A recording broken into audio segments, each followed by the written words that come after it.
Jemaat yang dikasihi Tuhan, selamat pagi, selamat hari Minggu. Mazmur 103 ayat 13 ayat sampai 14. Seperti Bapa sayang kepada anak-anaknya, demikian Tuhan sayang kepada orang-orang yang takut akan Dia. Sebab Dia sendiri tahu apa kita. Dia ingat bahwa kita ini debu. Bagi Tuhan, kita ini apa, bukan siapa. Karena di hadapan kuasa-Nya, we are nothing. Tetapi Dia menganggap kita, memperdulikan kita seperti biji matanya. Seperti Bapa sayang kepada anaknya, demikianlah Tuhan sayang buat kita.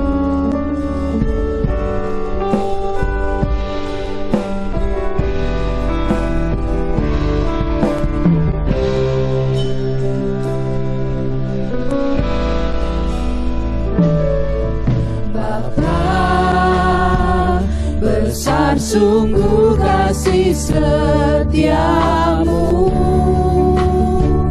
nyata sungguh perlindunganmu. Tak satu kuasa mampu pisahkan aku dari kasih-Mu.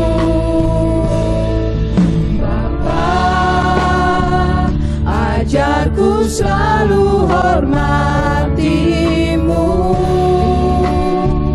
ajarku turut perintah-Mu, berikan ku hati untuk menyembah-Mu dan bersyukur setiap waktu.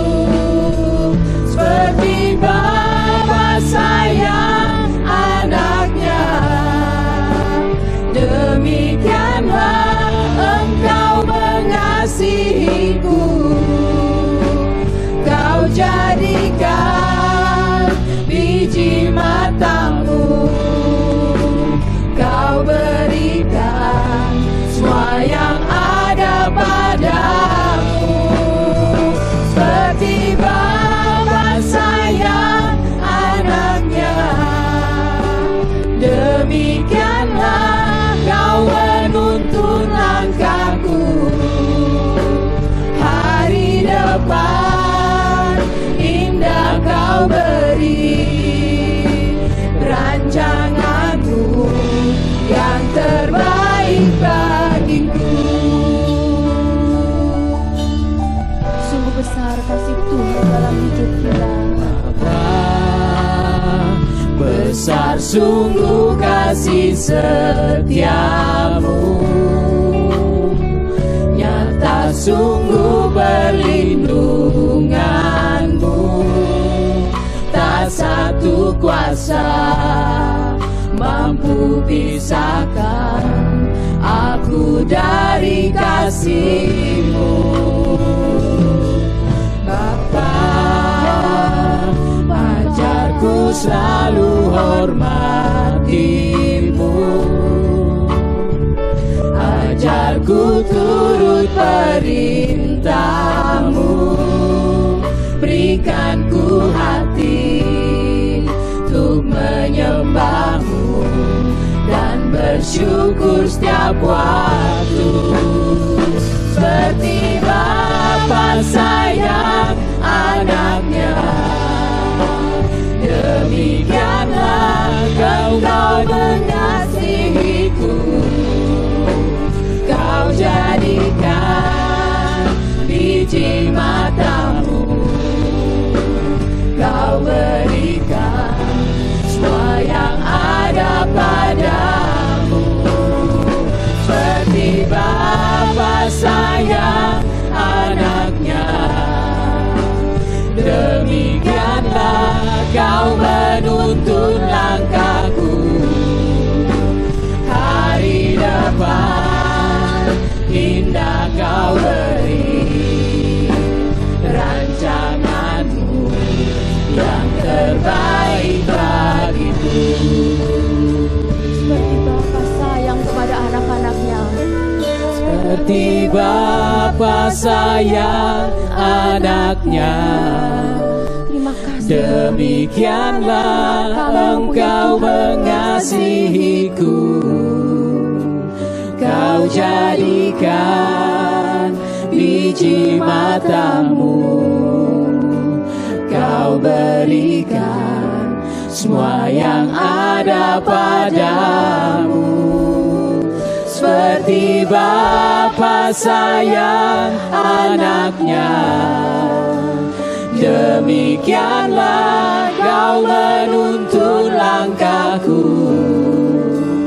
Hari depan indah kau beri, rancanganmu yang terbaik bagiku.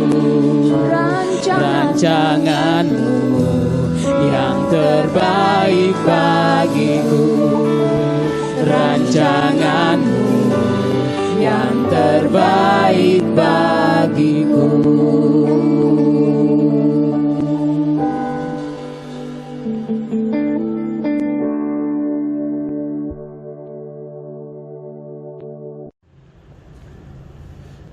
Kebaktian ini kita selenggarakan dengan keyakinan percaya bahwa sumber pertolongan kita adalah Allah yang hidup dan benar, yang telah menjadikan langit, bumi, dan segala isinya, yang dengan kasih setia senantiasa memelihara segenap ciptaannya.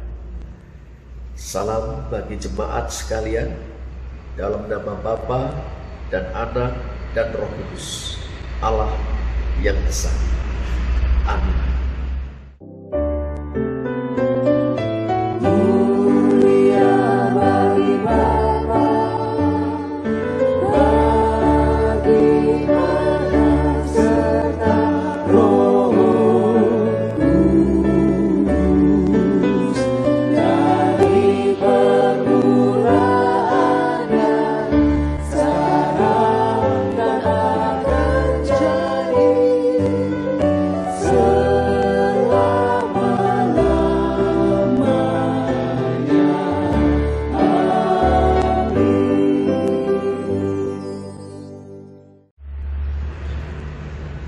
Firman Tuhan mengatakan, kejarlah kasih itu.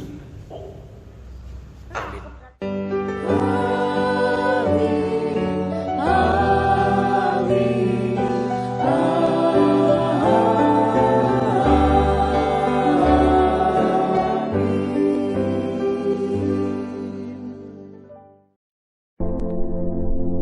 Sungguh alangkah indahnya bila keluarga kita rukun, saling mendukung dan saling mengampuni satu sama lain.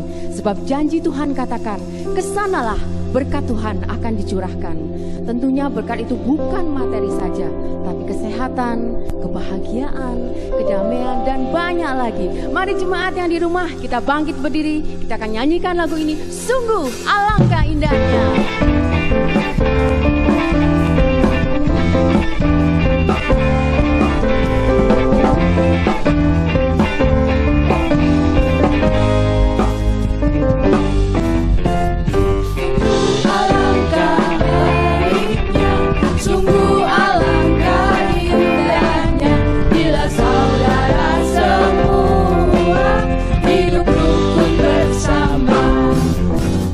Sungguh alangkah baik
serta memberikan anugerah hidup selama-lamanya.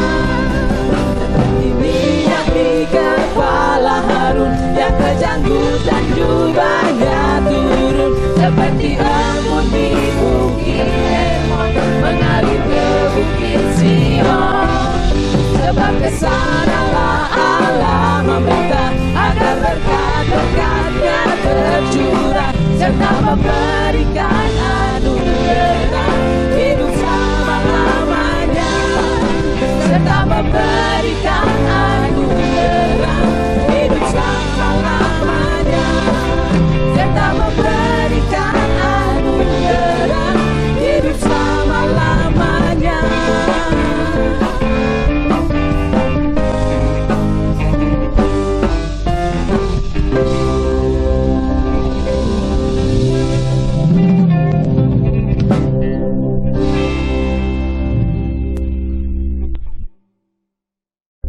Jemaat dipersilahkan duduk. Keluarga adalah sekolah iman yang pertama.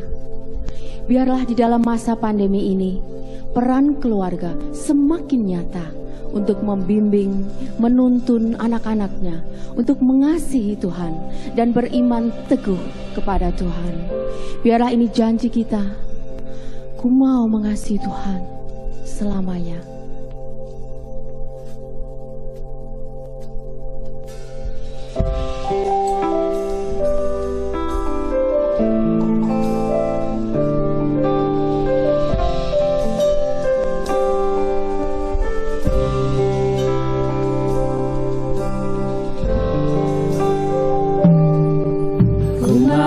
Cinta Yesus selamanya. Ku mau cinta Yesus selamanya. Meskipun badai silih berganti dalam hidupku, ku tetap cinta Yesus selamanya. Ku mau cinta Yesus, ku mau cinta Yesus selamanya. Ku mau cinta Yesus selamanya. Meskipun badai silih berganti dalam hidupku, ku tetap cinta Yesus selamanya. Ya Bapa, ini aku anakmu, layakkanlah seluruh hidupku. Ya Bapa, ini aku anakmu, pakailah sesuai dengan rencanamu. dengan sepenuh hati katakan, ku mau cinta Yesus. Mau cinta Yesus selamanya. Ini doa kami Tuhan. Ku mau cinta Yesus selamanya. Meskipun badai silih berganti dalam hidupku, ku tetap cinta Yesus selamanya. Panggil dia Aba. Ya Bapa, ini aku anakmu, layakkanlah seluruh hidupku. Ya Bapa, ini aku anakmu,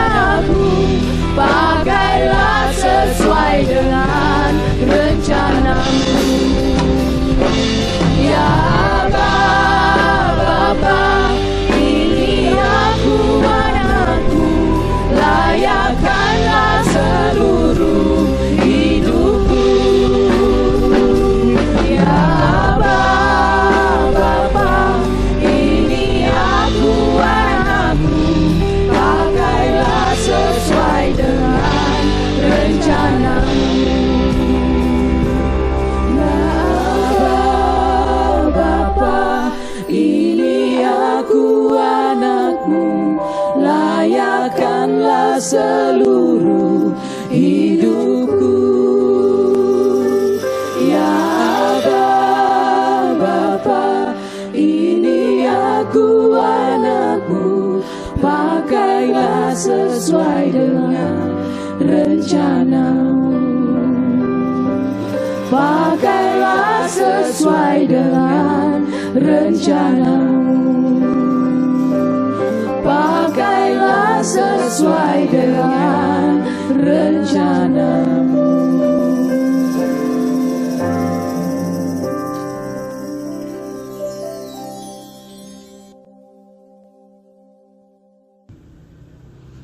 Jemaat yang dikasih Tuhan, sebelum kita mendengarkan firman Tuhan diberitakan, mari kita berdoa. Bapa Surgawi, kami bersyukur untuk firman yang Kau karuniakan kepada kami, supaya boleh menjadi pedoman bagi hidup kami. Sebentar kami akan membaca bagian dari firman-Mu dan merenungkannya bersama. Biarlah Roh-Mu yang kudus berkenan menolong kami untuk mengerti pesan firman-Mu dengan benar, berpegang dengan segenap hati padanya, dan melakukan dengan gembira dan setia dalam hidup kami. Tolong hamba-Mu untuk boleh mewartakan firman-Mu dan juga menjadi pelaku firman. Pimpin dengan Roh-Mu yang kudus kami semua anak-anak-Mu ya Bapa. Demi Kristus kami berdoa. Amin. 1 Korintus 13 ayat 8 menjadi dasar pemberitaan firman Tuhan dalam kebaktian ini. Demikian firman Tuhan dalam 1 Korintus 13 ayat 8. Kasih tidak berkesudahan. Nubuat akan berakhir, bahasa roh akan berhenti, pengetahuan akan lenyap. Sekali lagi, kasih tidak berkesudahan, nubuat akan berakhir, bahasa roh akan berhenti, pengetahuan akan lenyap. Jemaat yang dikasih Tuhan, tema pemberitaan firman Tuhan adalah eternal love, kasih yang kekal atau kasih yang abadi. Barangkali segera terbersit dalam benak kita apa yang dikatakan dalam firman Tuhan 1 Yohanes 4 ayat 8b, bahwa Allah adalah kasih. Allah adalah kasih. Berarti kasih merupakan karakter Allah. Nah, kalau demikian, tentu saja kita dapat mengerti bahwa kasih itu kekal, kasih itu abadi. Lalu barangkali kita ingat juga pada Roma pasal 5 ayat 5. Rasul Paulus mengajarkan kepada kita bahwa kasih Allah telah dicurahkan di dalam hati kita oleh Roh Kudus. Kasih Allah telah dicurahkan di dalam hati kita oleh Roh Kudus.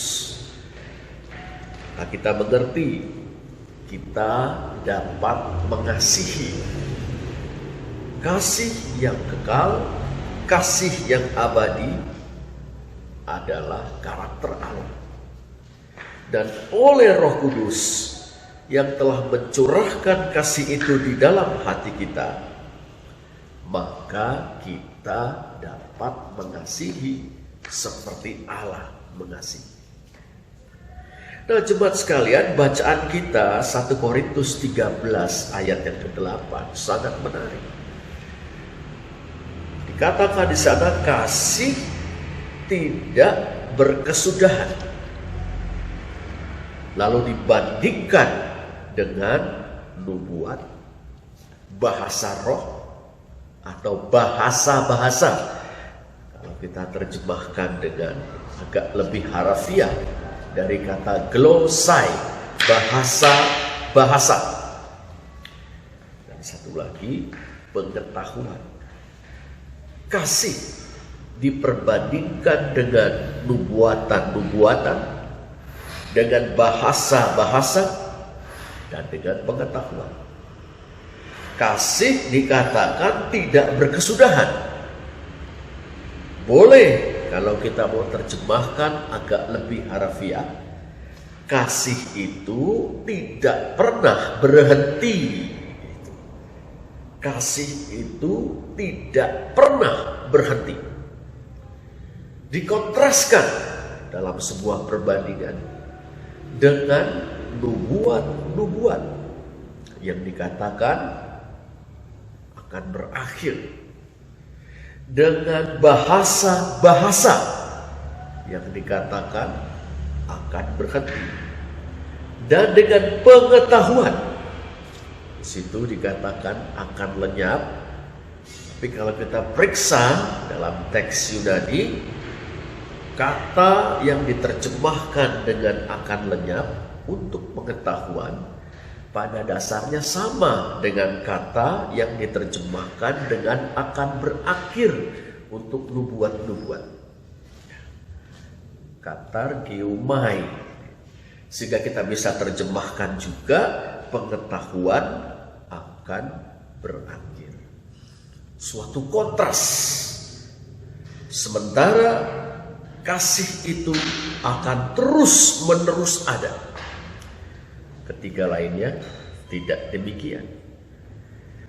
Nah, jemaat sekalian, untuk memahami secara lebih tepat apa maksud Rasul Paulus dengan hal ini, perlu kita periksa konteks sastranya secara utuh, yaitu kitab surat 1 Korintus itu sendiri.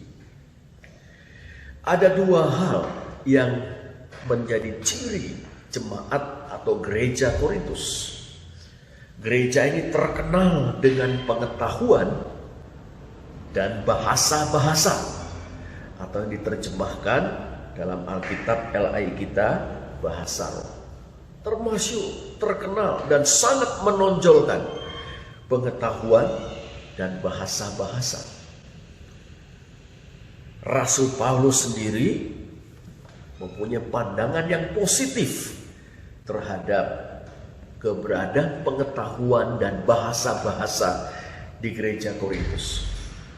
Kalau kita membaca 1 Korintus 12, kita menemukan kedua hal itu di antara karunia-karunia rohani yang lain. Berarti pengetahuan karunia rohani, bahasa-bahasa karunia rohani. Tinggal tentu bagaimana menggunakannya. Tetapi kemudian menjadi jelas bahwa kedua hal ini menimbulkan persoalan di dalam jemaat. Kalau kita membaca 1 Korintus pasal 8, orang-orang yang merasa memiliki pengetahuan, memiliki gnosis, tergoda untuk menjadi sombong, memandang remeh saudara-saudara seimannya yang dianggap tidak punya pengetahuan. Pengetahuan tentang apa? Misalnya, pengetahuan bahwa yang namanya berhala-berhala, dewa-dewi, para dewata, sebetulnya tidak ada. Hanya hasil karya imajinasi religius manusia. Dikatakan dalam 1 Korintus pasal 8 itu, bagi kita hanya ada satu Allah, Bapa, sumber dari segala sesuatu. Dan hanya ada satu Tuhan, Yesus Kristus, yang untuknya kita hidup. Berhala-berhala, dewa-dewi tidak ada. Tidak real, hanya hasil imajinasi keagamaan manusia. Nah, atas dasar pengetahuan ini, orang-orang yang cerdik pandai di gereja Korintus membuat kesimpulan yang tepat. Bagaimana menyikapi daging yang telah dipersembahkan di kuil dewa-dewa atau berhala? Kesimpulan mereka tepat sekali. Tidak apa-apa, nggak masalah kok. Jangan khawatir ada apa-apanya atau ada pengaruh kekuatan gaibnya dari para dewa. Kan para dewa sebetulnya tidak ada. Hanya hasil imajinasi keagamaan manusia. Yang ada hanya Allah dan Kristusnya. Maka daging yang telah dipersembahkan kepada berhala di rumah berhala itu, kalau dijual di pasar, boleh-boleh saja dimakan dengan gembira. Tetapi kemudian mereka bersikap sombong kepada saudara-saudara seiman yang hatinya masih lemah, yang masih terpengaruh bahkan terikat oleh ajaran pada masa itu, bahwa ini loh dewa-dewa ini punya kekuatan gaib. Kalau makan daging yang sudah dipersembahkan kepada dewa-dewa, hati-hati pengaruh gaib dari dewa-dewa tersebut. Jangan makan. Jadi masih ada orang Kristen di Korintus punya anggapan demikian. Nah, orang-orang Korintus yang sudah maju pengetahuannya menghina mereka. Ini orang-orang bodoh. Ini orang-orang yang masih terikat pada jahiliyah, zaman jahiliyah, kegelapan, sombong. Nah, ini pengetahuan menggoda orang menjadi sombong. Pengetahuan yang sejatinya merupakan karunia Allah, karena tidak ditindaklanjuti dengan kasih, malah jadi batu sandungan buat sesama saudara yang memiliki hati nurani yang lemah. Rasul Paulus kita baca dalam 1 Korintus 13 ayat 8 tadi, pengetahuan akan lenyap. Atau kalau tadi kita terjemahkan harafiah, pengetahuan akan berhenti. Apa maksudnya? Kelak nanti saat kita disempurnakan, yaitu ketika Tuhan Yesus datang untuk kedua kalinya, terjadi suatu paradoks. Di satu sisi pengetahuan kita disempurnakan, pengetahuan tentang Allah, pengenalan akan Allah, pengenalan tentang kesejatian hidup.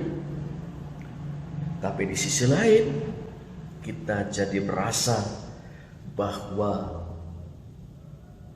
pengetahuan yang telah disempurnakan itu tidak pernah bisa menjadi landasan buat kita untuk menyombongkan diri, untuk memegahkan diri. Karena kadar pengetahuan kita anggap lebih tinggi daripada pengetahuan orang lain. Itulah artinya ucapan Rasul Paulus, pengetahuan akan lenyap atau akan berhenti. Suatu paradoks. Saat pengetahuan kita semua disempurnakan, tiada lagi perbedaan pengetahuan di antara anak-anak Allah, maka pengetahuan tidak lagi dapat disombongkan atau dibanggakan. Yang ada hanyalah segala pujian bagi Allah. Itu tentang pengetahuan. Rasul Paulus juga tahu bahwa di gereja Korintus ini ada problem tentang bahasa-bahasa atau tentang glosai. Kalau kita memeriksa dalam 1 Korintus 14, ada orang-orang Kristen anggota jemaat Korintus itu biasa berdoa, mengucap syukur, memuji Tuhan dalam ibadah dengan menggunakan bahasa-bahasa mereka yang sayangnya tidak dapat dimengerti oleh anggota jemaat yang lain yang hadir dalam ibadah tersebut. Dapat kita bayangkan seorang penyanyi memuji Tuhan, seorang berdoa, mengucap syukur dan sebagainya dengan menggunakan bahasa bahasa yang tidak dimengerti oleh seluruh jemaat. Terjadi kebingungan dan mungkin malah bisa terjadi kekacauan. Ini dia. Nah, Rasul Paulus tidak menyangkal bahwa bahasa-bahasa merupakan karunia rohani. Tapi lagi-lagi Rasul Paulus memang mendorong orang untuk melihat. Jangan diri sendiri saja menikmati puji-pujian, doa, syafaat, syukur kepada Allah, sementara orang lain tidak mengerti.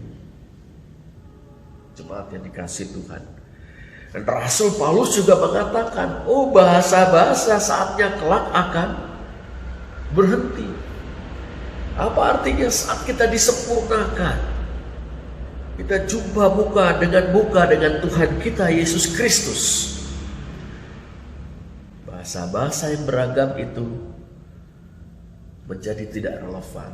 Semuanya akan mengerti, saling berkomunikasi dengan Tuhan, satu sama lain, saling paham, saling mengerti. Nah, Rasul Paulus kita tahu kepada jemaat di Korintus itu menawarkan, yuk ada karunia yang jelas membangun kehidupan bersama, yaitu nubuat-nubuat. Kita bisa baca juga dalam 1 Korintus 12. Dan bagaimana beliau memaparkan dengan indah fungsi nubuat-nubuat. Dengan nubuat-nubuat orang menasihati, menegur, menghiburkan, menguatkan, mengajar dalam bahasa yang dimengerti bersama. Bahasa jemaat, bahasa komunitas, bahasa masyarakat, lingua franca kalau kita boleh menyebutnya.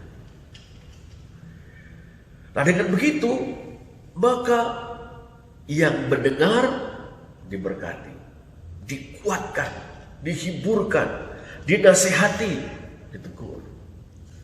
Bahkan Rasul Paulus mengatakan juga di sana bahwa kalau ada orang yang belum percaya dan dia mencari kebenaran, ingin menemukan kebenaran lalu datang ke dalam ibadah jemaat, orang tersebut akan tertolong.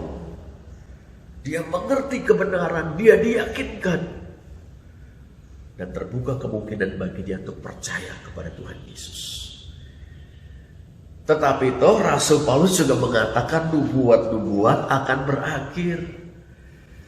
Waktunya akan tiba ketika kita tidak lagi butuh nubuat-nubuat atau nasihat, penghiburan dan kekuatan, yaitu ketika kita sudah disempurnakan. Saat Yesus datang untuk kedua kalinya, kita jumpa muka dengan dia. Nubuatan pun kehilangan relevansinya. Nah, satu-satunya yang tetap tinggal dalam kaitan dengan ketiga hal ini adalah kasih. Sementara nubuat-nubuat akan kehilangan relevansinya, bahasa-bahasa yang beragam itu akan kehilangan relevansinya, pengetahuan yang disombong-sombongkan itu kehilangan relevansinya, ada satu yang akan tetap. Bahkan saat kita sudah disempurnakan, saat Kristus datang kedua kali, saat kita kumpul bersama dengan Dia dan seluruh anak-anak Allah di langit yang baru dan bumi yang baru, kasih tetap hidup, kasih tetap ada, kasih menjadi jiwa yang menghidupi hubungan-hubungan di antara anak-anak Allah dan juga antara anak-anak Allah dengan Allah. Jemaat sekalian, sudah mengerti sekarang apa artinya eternal love. Sekarang pertanyaannya, kita mesti bagaimana? Atau kita disuruh apa? Ini dia. Sederhana. Ada beberapa hal sederhana yang bisa kita lakukan berdasarkan kebenaran ini. Yuk kita belajar mempraktekkan kasih. Gimana ini? belajar mempraktikkan kasih. Pertama, menjadikan kasih sebagai daya dorong, sebagai motivasi untuk melayani. Barang siapa punya pengetahuan, gunakan pengetahuannya untuk membangun jemaat. Gunakan kepintaran, kapasitas intelektual kita untuk membangun jemaat, untuk memajukan pekerjaan Tuhan. Gunakan pengetahuan kita untuk menemukan cara-cara terbaik bagaimana iman jemaat boleh terus bertumbuh, bagaimana pekerjaan Tuhan semakin diperluas, bagaimana Injil semakin dimasyurkan. Ini dia kasih. Gunakan kasih untuk menjadi daya dorong kita melayani, saling menasihati, saling menghibur, saling menegur, saling menguatkan, saling mengajar.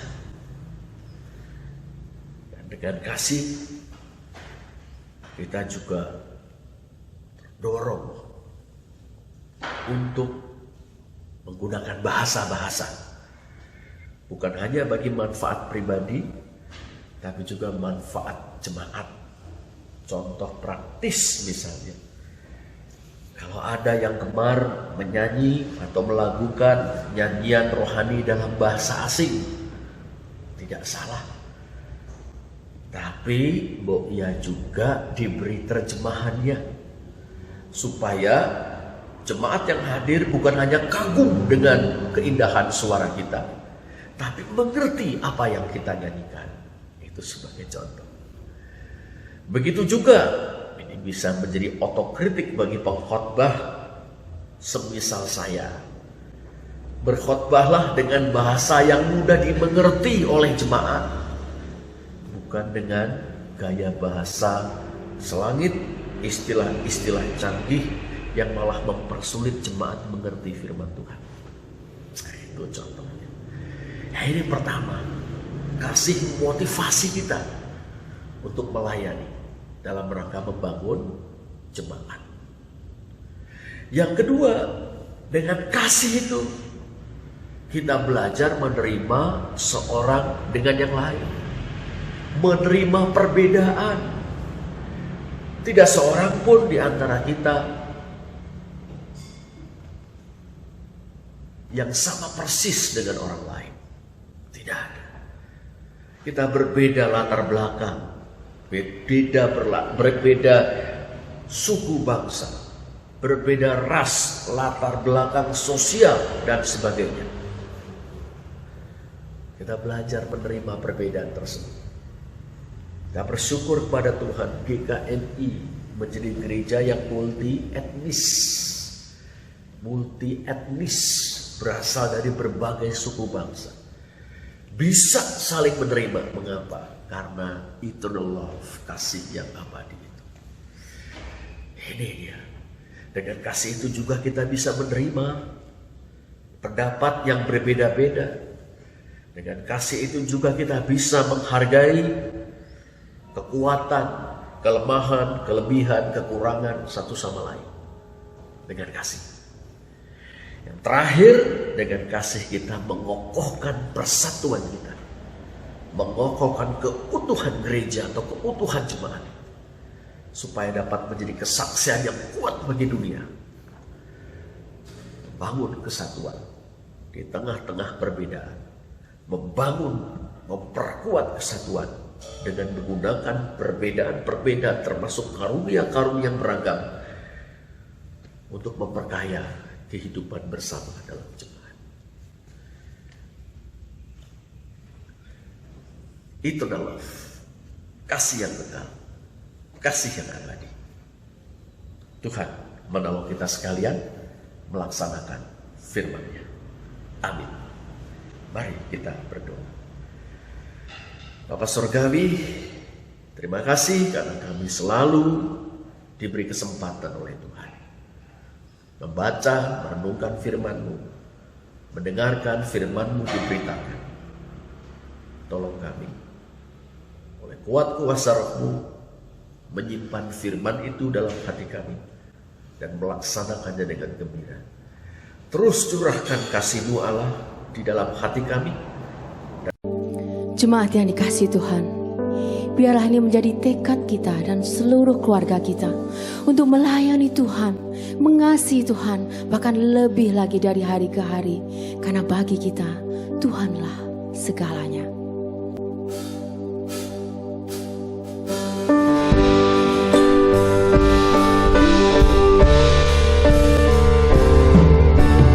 Bersama keluargaku melayani Tuhan, bersatu selamanya mengasihi Engkau.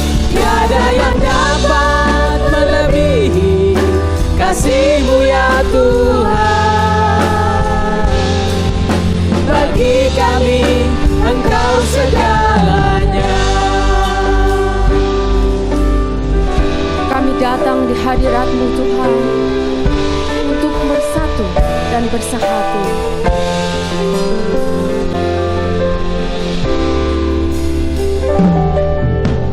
Kami datang di hadirat-Mu dalam satu kasih dengan bersehati, berjanji setia sampai akhir, mengasihi-Mu Tuhan. Bersama keluargaku melayani Tuhan, bersatu selamanya mengasihi Engkau. Tiada yang dapat melebihi kasih-Mu ya Tuhan. Bagi kami Engkau segalanya.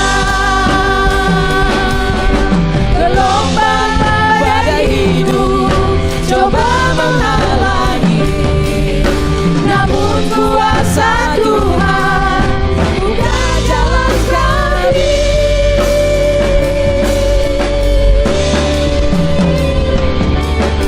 Bersama keluargaku melayani Tuhan, bersatu selamanya mengasihi Engkau. Tiada yang dapat melebihi kasih-Mu ya Tuhan. Bagi kami Engkau segalanya. Bagi kami Engkau segalanya. Bagi kami Engkau segalanya.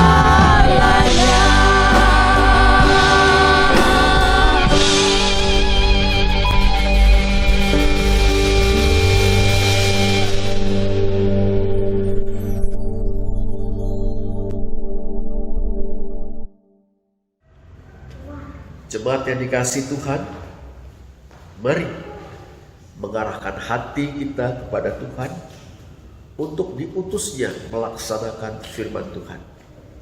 Hidup dalam kasih yang abadi, hidup belajar mengasihi, dan terimalah berkat Tuhan. Anugerah Tuhan Yesus Kristus, kasih Allah Bapa, dan persekutuan Roh Kudus menyertai saudara-saudara sekalian sekarang, sampai waktunya kita berjumpa muka dengan Tuhan kita Yesus Kristus dalam kebahagiaan yang abadi. Amin.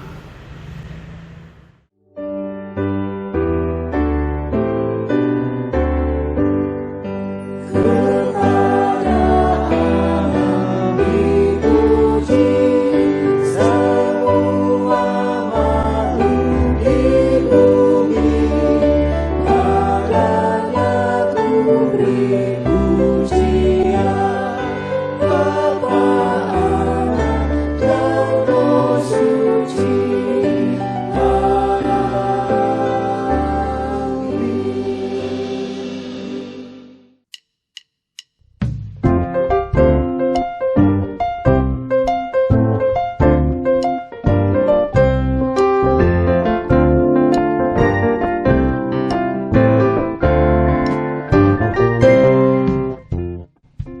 Selamat hari Minggu warga Jemaat GKMI Anugerah. Berikut adalah Warta Jemaat 28 Februari 2021. Sehubungan dengan diperpanjangannya pemberlakuan pembatasan kegiatan masyarakat mikro dan masih tinggi penyebaran pandemi COVID-19 di Jakarta dan sekitarnya, maka Majelis Jemaat GKMI Anugerah memutuskan ibadah onsite di gereja ditiadakan selama bulan Maret 2021, sehingga dihimbau untuk mengikuti ibadah online setiap hari pukul 8 di YouTube GKMI Anugerah.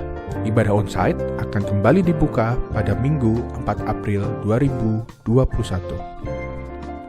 Karena kondisi penyebaran COVID-19 di Jakarta semakin meningkat, maka untuk sementara waktu, pujian akan memakai rekaman dari ibadah yang terdahulu. Kiranya hal ini tidak mengurangi kita untuk menyembah kepada Tuhan.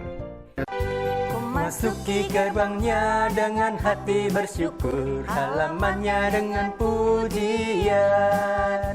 Kataku hari ini harinya Tuhan, ku bersuka sebab Dia giringkanku.